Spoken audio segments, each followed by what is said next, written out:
Imagine moving into your dream home, a place you've saved for years to buy, only to find something so terrifying hidden beneath it that it makes you question everything.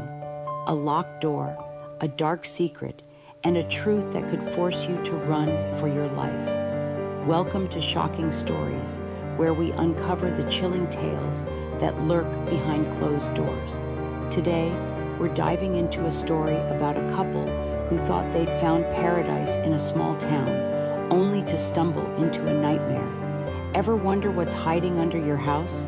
Buckle up, because this one's going to keep you up at night. Meet Anna and Ryan Carter, a couple in their early 30s who just moved from bustling Seattle to the sleepy town of Maplewood, Oregon, about 50 miles from Portland. Anna, a freelance writer, and Ryan, a software engineer, were tired of city life and wanted a fresh start.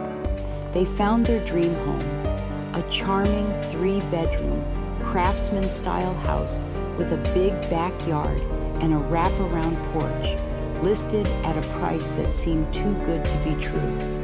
The real estate agent, a cheerful woman named Linda, raved about Maplewood's tight-knit community, its annual Apple Festival, and the house's unique character. Anna and Ryan signed the papers without a second thought, thrilled to start their new chapter. But even on moving day, something felt off. It started with the neighbors. They were friendly enough, waving from their porches, but their smiles seemed forced, their eyes lingering a little too long. Anna brushed it off as small-town curiosity, but Ryan noticed how no one lingered to chat. A week after moving in, while unpacking boxes in the basement, Anna spotted something odd, a heavy steel door tucked behind a stack of old shelves sealed with a rusty padlock. It wasn't on the house plans Linda had shown them. Probably just storage, Ryan said, but his voice lacked conviction. Anna, always the curious one, couldn't let it go. She grabbed a flashlight and peered through the tiny gap under the door. The air smelled damp, like earth and something metallic. What would you do if you found a hidden door in your new home? That night, Anna couldn't sleep, her mind stuck on the door. She scoured online forums for information about their house, built in the 1940s, but found nothing beyond basic property records. The next day, she called Linda, who laughed off the question. "Old houses have quirks," she said, "probably just a storm shelter." But Anna wasn't convinced. She bought a bolt cutter from a hardware store 10 miles away and convinced Ryan to help her open the door. As they snapped the lock, the door creaked open, revealing a narrow staircase descending into darkness.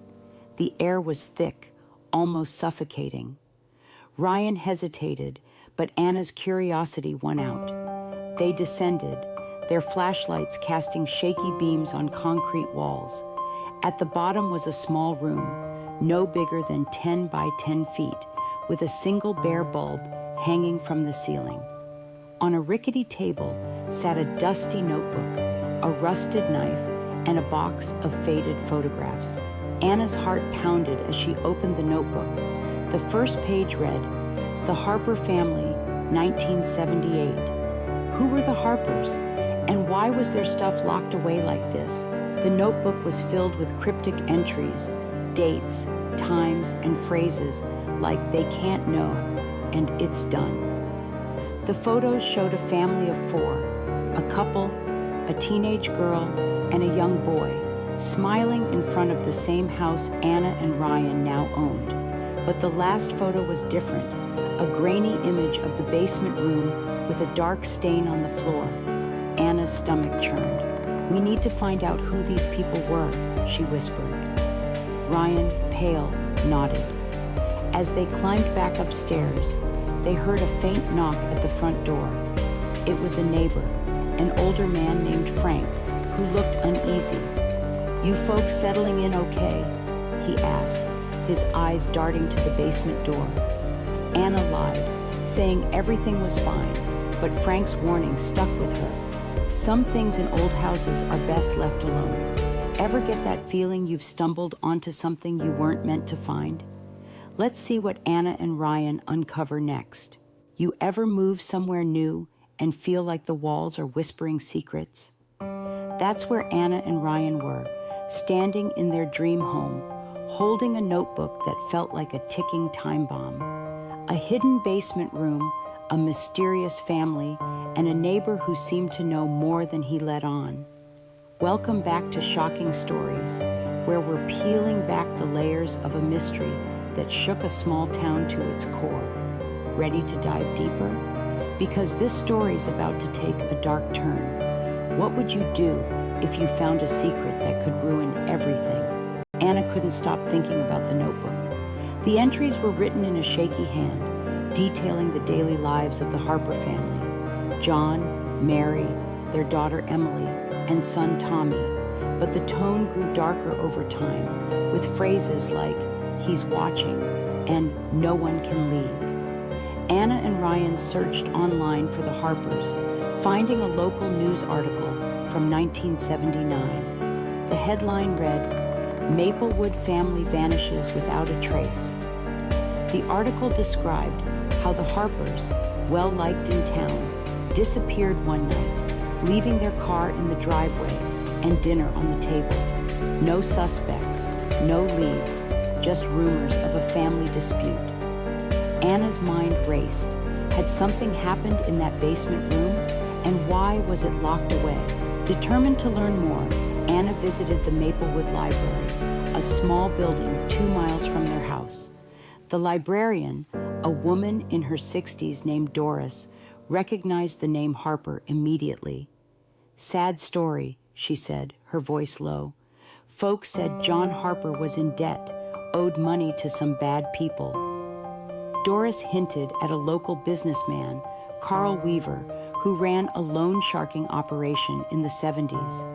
When Anna pressed for details, Doris clammed up, saying, "Some things are better forgotten." Back home, Anna shared the story with Ryan, who was growing uneasy.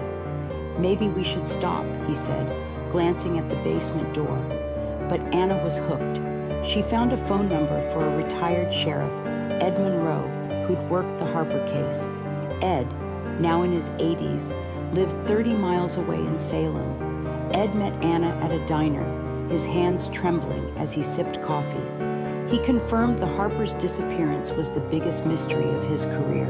"We found blood in the house," he admitted, "but not enough to prove anything. Carl Weaver was our main suspect, but he had an alibi." Ed mentioned a rumor. The Harpers had tried to skip town to escape Weaver's threats, but no one knew if they made it. Anna showed him a photo of the notebook, and Ed's face paled. "That's John Harper's handwriting," he said. "Where'd you get this?" Anna lied, saying she found it in an antique shop, not wanting to reveal the basement yet. Ed warned her to be careful. "Weaver's long gone, but his family's still around. They don't like people digging." As Anna drove home, she noticed a black pickup truck tailing her for several miles. Was it a coincidence, or was someone watching? Back in Maplewood, Anna and Ryan decided to open the box of photographs from the basement. Most were family snapshots, but one stood out. A Polaroid of the basement room showing a chair with ropes tied around it, and that same dark stain on the floor. Ryan wanted to call the police, but Anna hesitated. What if the town was hiding something? Instead, they searched the house again, finding a loose floorboard in the attic. Underneath was a small key, etched with the initials J.H. It didn't fit the basement door, but Anna kept it, convinced it was a clue. That night, they heard footsteps outside, circling the house. Ryan grabbed a baseball bat, but when they looked, no one was there. The next morning, a note was slipped under their door. "Leave the past alone."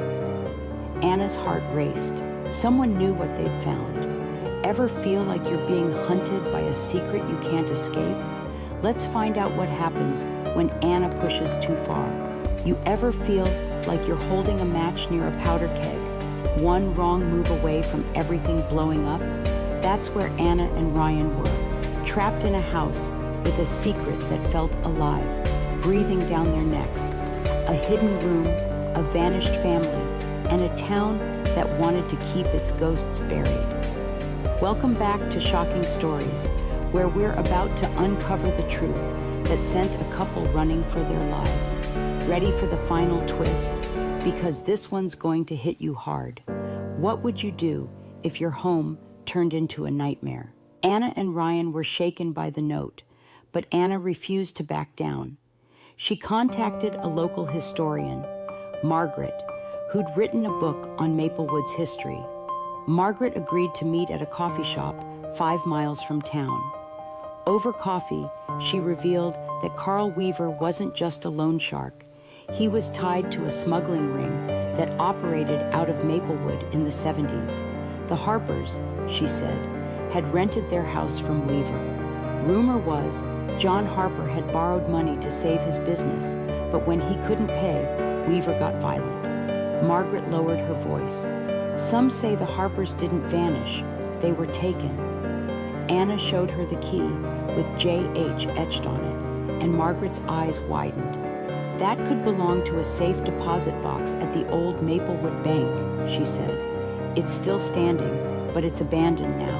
Anna and Ryan drove to the bank, a crumbling building on the edge of town. The key fit a dusty safe deposit box in the basement, untouched since the 70s. Inside was a letter from John Harper, dated the day the family disappeared. It read, "If you're reading this, we're gone. Weaver knows we talked to the feds. The basement is where it happened." Attached was a grainy photo of a man tied to a chair, the same chair from the basement Polaroid. Anna's hands shook as she realized the truth. The Harpers had been murdered in their own home, likely in that basement room. The dark stain wasn't just a stain, it was blood. Ryan insisted they go to the police, but Anna wanted more proof. She felt like the town was closing ranks around them. That night, their house was broken into. Anna woke to the sound of glass shattering downstairs. Ryan grabbed his phone to call 911, but the line was dead. Footsteps echoed in the living room, slow and deliberate. Anna and Ryan hid in the attic, clutching the letter and key, barely breathing as the intruder moved through the house. After what felt like hours, the footsteps stopped and a car sped away. When they emerged, the basement door was wide open, the notebook and photos gone. Someone wanted the evidence erased. The next morning, Anna and Ryan went to the police, handing over the letter and key. The sheriff, a gruff man named Carter, confirmed the blood in the basement matched samples from the Harper case, but no bodies were ever found. He warned them, Weaver's son still lives in town. He's got friends in high places. Terrified, Anna and Ryan packed their bags and left Maplewood, selling the house at a loss. The police reopened the Harper case, but Weaver's son denied everything, and no charges were filed. Anna still dreams of that basement, the stain on the floor haunting her. The worst part? The town never spoke of the Harpers again, as if they'd never existed. So here's the question: what's hiding in your home? This is Shocking Stories, and we're just getting started. Hit that like button if this gave you chills, and subscribe for more heart-pounding tales. Comment below. What would you do if you found a secret room in your house? Share this video, because sometimes the scariest truths are right beneath your feet.